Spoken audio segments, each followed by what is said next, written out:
Bonsoir, bonsoir, chers frères et sœurs. Nous sommes aujourd'hui le 8 juin 2023. L'après-midi, nous sommes, je peux dire, c'est la tombée de la nuit. Il est 19h38 et les rayons de la lumière divine se signalent à partir de la fenêtre de la chambre, comme vous le voyez. Et nous avons sur le mur le même point qu'il nous montrait hier, une figurine. Là, je vois en double 2 figurines, mais je ne peux pas expliquer, je n'ai pas l'explication. Je retourne vers le salon pour voir comment, vous voyez vous-même comment la lumière vient vers le salon où je suis assise en attendant ce que le Seigneur nous réserve dans le salon. Nous n'avons pas encore de lumière. Vous voyez, hier, il a donné cette lumière. Mais là, nous avons une lumière sur ce fauteuil. Ce fauteuil qui donne face à l'avenue du général de Gaulle nous signale, vous voyez, une lueur qui vient, comme vous voyez, de l'extérieur. Mais je tourne parce que ce sont des signes qui me font découvrir. Vous voyez, là, il nous montre d'autres livres sous le petit bureau qui a l'ordinateur. C'est moi qui ai classé ça. Donc, il fait sortir ça pour que j'aille vers les livres là. Et nous allons ensemble avec vous. Voyez, ce ne sont pas les livres de là-bas. Nous sommes ici. Ici, vous voyez vous-même comment il éclaire les livres. Ces livres, je vais donc les prendre.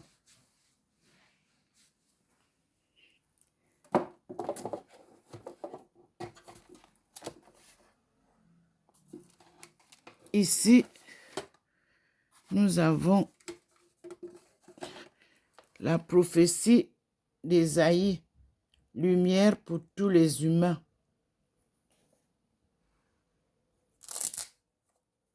Ici, qu'enseigne réellement la Bible.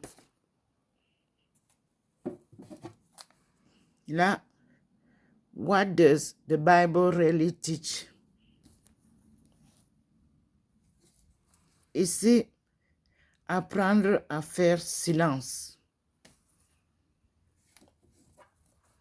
Ici, l'humanité à la recherche de Dieu. Toutes les religions y sont représentées. Vous voyez que la lumière est toujours là. Donc, je prends tant que la lumière est là. Ici, c'est la prophétie d'Ésaïe, lumière pour les humains.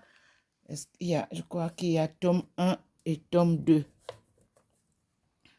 Ici, prophétie d'Ésaïe, lumière pour tous les hommes, volume 2. Donc, j'ai eu volume 1, volume 2 en français. Ici, Isaiah Prophecy, Light for All Mankind, volume 1.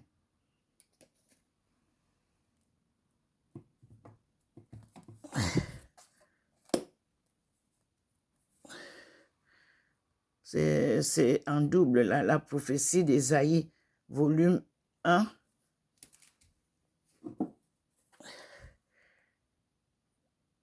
Voilà, c'est en double un peu. Et puis, ici, nous avons le Magnificat. Magnificat, août 2007.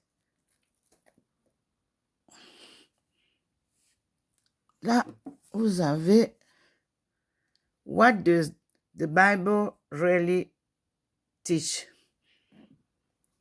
Ça, ce sont mes frères témoins de Jéhovah qui m'ont donné ça. Ici, c'est l'avare. L'avare. C'est Molière qui écrit. Ici, nous avons Agatha Christie. Mes frères et sœurs, voilà ce que le Seigneur nous donne là à lire. Il illumine encore. Ici, c'est The Decameron.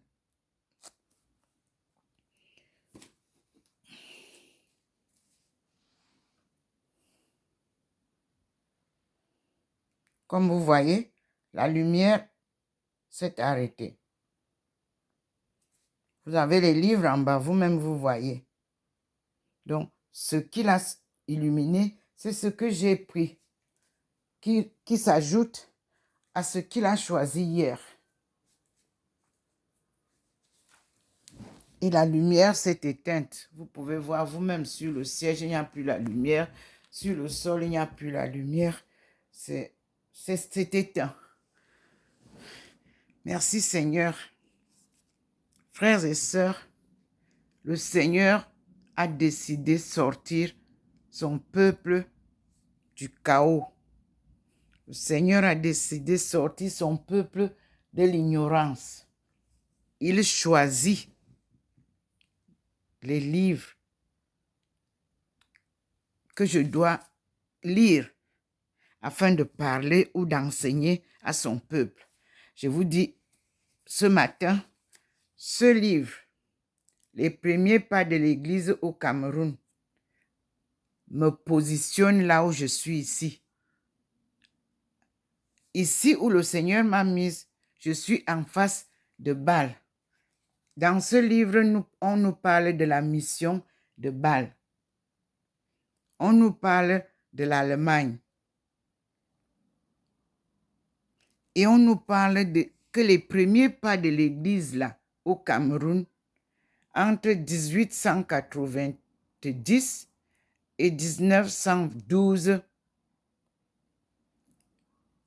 nous sont comptés par un récit de Monseigneur Henrich Vieter. Mes frères et sœurs, en étonne, on dit « Naon Swam ». Et je vous dis, avec Dieu, rien n'est impossible. Avec Dieu, la vérité finit par triompher. Et comme j'ai dit dans mon livre, parce que voici le deuxième livre de ce matin que j'ai pris, c'est-à-dire ma thèse. Parmi les livres qu'il m'a donnés, je tourne, vous voyez comment je suis illuminée. Voici le livre, le deuxième livre.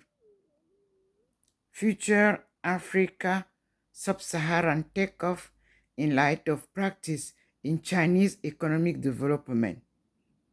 A Divine Mission. Dr. Ndomo Melingui Thérèse Aïcha. Parmi les livres, il suscite aussi les pages. D'abord, la page qu'il m'a fait susciter est la suivante. After a preliminary 22 years achievement of a combined theoretical and practical worldwide research works and academic studies, this framework stands toward further endless research and studies in international economics and academic interactions around the world to enhance source links for the ultimate suppression of the poverty curtain by the year 2030.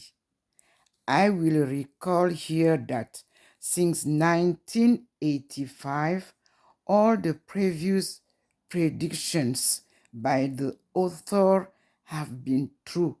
Let us watch out for the fulfillment of this last one, called The End of the Wrong World, Rebuilding a Real World.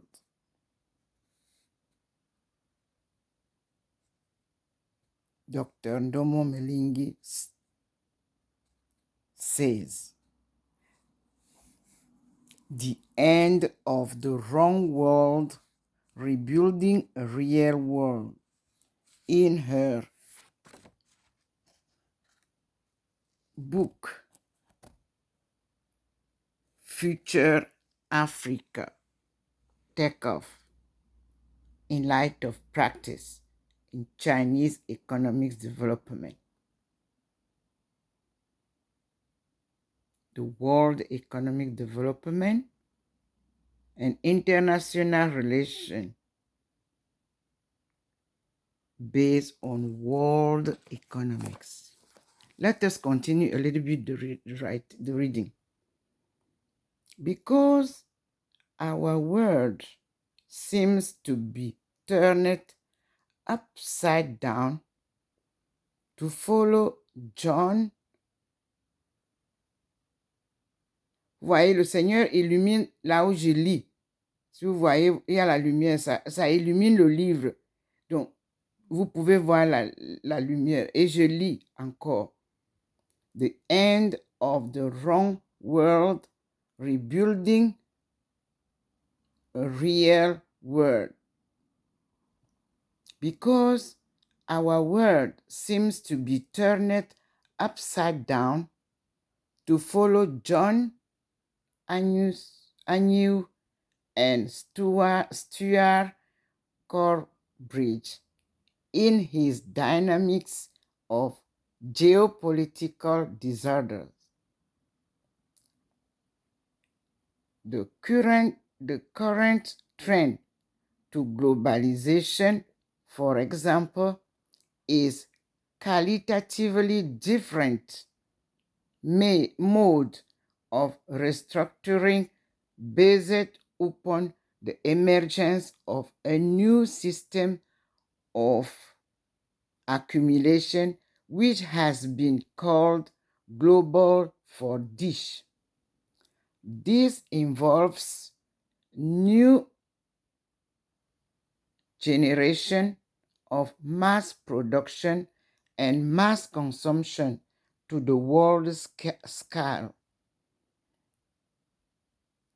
where marriage is consummated through extended circuit of international trade and investment and credit creation. Each geographical order is involved with a particular geopolitical orientation. Until the order is established or normalized, the previous geopolitical discourse tends to persist, even in the face of apparent disorder linked to shifts in the regime of accumulation. This is true today. This can be seen in the political and economic distribution between North and South. Also, there are gradually more market sectors in an intensely competitive and unstable capitalist world. What I quote there was the dynamic of geopolitical disorder quoted was John Agnew and Stuart Cambridge edition by R.G.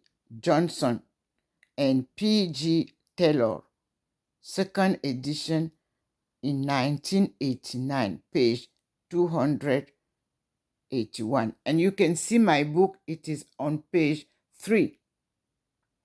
And you have, the Lord is showing you, the light is shining upon future Africa sub-Saharan takeoff in light of practice in Chinese economic development. And you have here, it gives you Dr. Ndomo Melingui Thérèse. This is the light that is shining from the room, from my room, and you can see how we are having it here. You can see how the light is shining on my book, that I have to read also this page, page 2, for you to understand page 3. Let us read.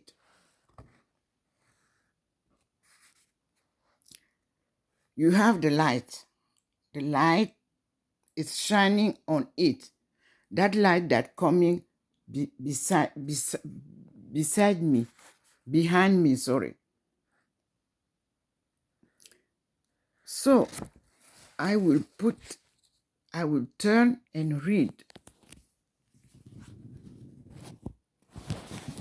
Enlightened by that light, as you see. Okay, it is page 2. The research, he's taking me back. In fact, among most of the 4.4 billion people living in Africa, Asia, and Latin America, life has become more difficult. Experts have witnessed that the gap between the rich and the poor is getting wider and the middle class is disappearing. The research fieldwork from Africa to China and academic achievement show a substantial gain in mastering world economic theories and principles of social and political economic development in the contemporary economic system that confirm knowledge, skills, and professional experience with great impact in interest on the purpose, perspectives, and objectives intended by this hardship and difficult research and academic framework and investigation about African countries and diaspora interracial interaction and development of the world economic development system since the 19th century revolution changes. To pursue this consecrated mission and applied economic new strategies as suggestions for the new source cooperation could be our first step goal. Thus, the work ahead on will be a large further research and development on the selected recon economic reform boom of the 21st century, China and the weak first student, sub-Saharan Africa, both third and fourth world. This will demonstrate an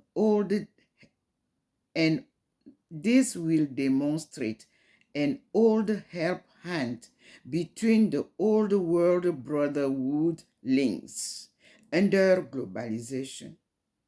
A traditional model, Pangmang, recognized in both societies.